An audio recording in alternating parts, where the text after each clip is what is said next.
Hey, this is Nahi Kazaza, and I want to talk to you about the magic wand exercise. The magic wand exercise is an ideal exercise to use when you're thinking about setting goals because it actually helps you set better goals. And I'll tell you why.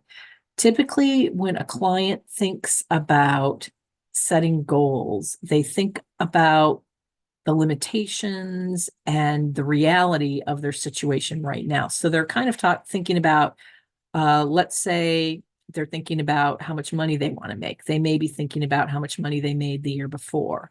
Or if they're thinking about relationships, they're thinking about the relationships they already have. Or if they're thinking about what they want to do with their life, they're thinking about things that they already do. So when you pull out the metaphorical magic wand and say, wave a magic wand, and if you could have anything, what would you want? The purpose is to get you out of reality for just a few moments. And getting you out of reality helps you think about what you really want. And it can be really surprising what you come up with. Because when you have that magic wand and we give you the instruction to suspend reality, if you want to be a brain surgeon by the end of the year, in this particular case, with your magic wand, you can be anything. If you want to have a completely different family, live in a completely different place, what would you want? It's just really freeing to think like that. And usually we ask people to come up with what is the first thing that comes into your head. What happens then is when you look at what you wrote, although it seems like a fantasy, there are some really important clues in there about what really matters to you. And using the magic wand exercise before you then set your goals helps you set goals that are based in your true values. And goals that are based in your true values are goals that you're more likely to achieve because they actually make you happy. So there's a secret underneath the magic wand exercise. And that secret is that when you ask people what they really want, so if I gave you a magic wand and I said, wave a magic wand, and I want you to write down three things that you would have changed by the end of this year. That's a great way to start. And you write your answer. You might say, you know, because I have a magic wand, I want to have $1 billion. Because I have a magic wand, I want to be in a relationship with the love of my life. Because I have a magic wand, I want to be doing work that I'm completely passionate about. So these may be things that you write. And on the surface, those seem like very unrealistic things to achieve. But there's a second question that I always ask, and that's the important question. And it's, let's now assume that you've actually achieved everything you wanted to achieve, your answer to the first question. So now you have $1 billion. Now you're in your ideal relationship. Now you're doing work you're passionate about. How has your day-to-day experience of life changed? The answer to that question is actually more important than your original answer to the magic wand question, because that tells you what you really want. The answer to your first question, the $1 billion, the ideal relationship, the job you're passionate about, those are your means to an end. Those are the things you believe will get you your happiness.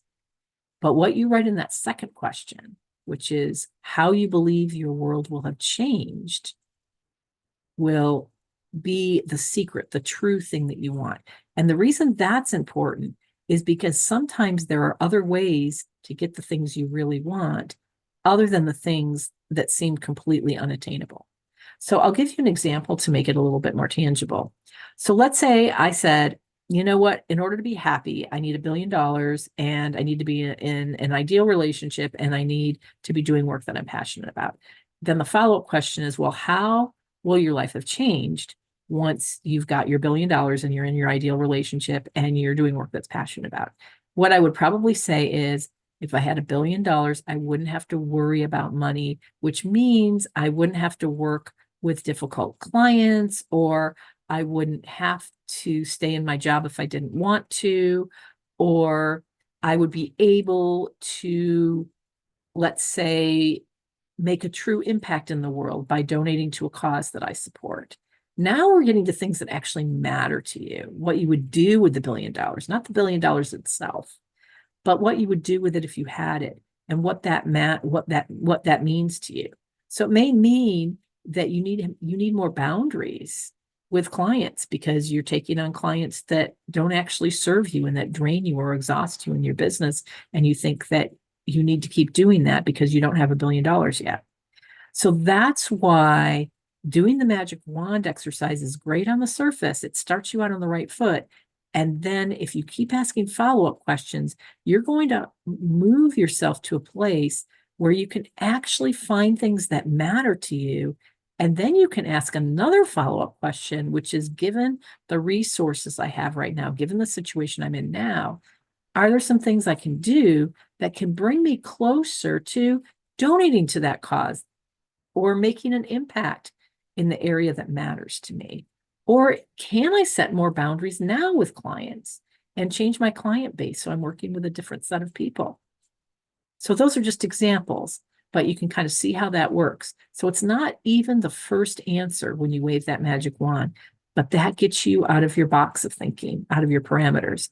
And then if you keep asking follow-up questions, you actually get to some realistic things that you can change this year, goals that will get you to a place that really makes you happier. So the tips for getting the most out of the magic wand exercise, the first tip is to take it seriously. And what I mean by taking it seriously is really believe that you have magic when you answer the question, right? So if I could change anything at the end, any 3 things by the end of the year, what would those 3 things be? And answer that. But the second tip is then ask the follow-up question.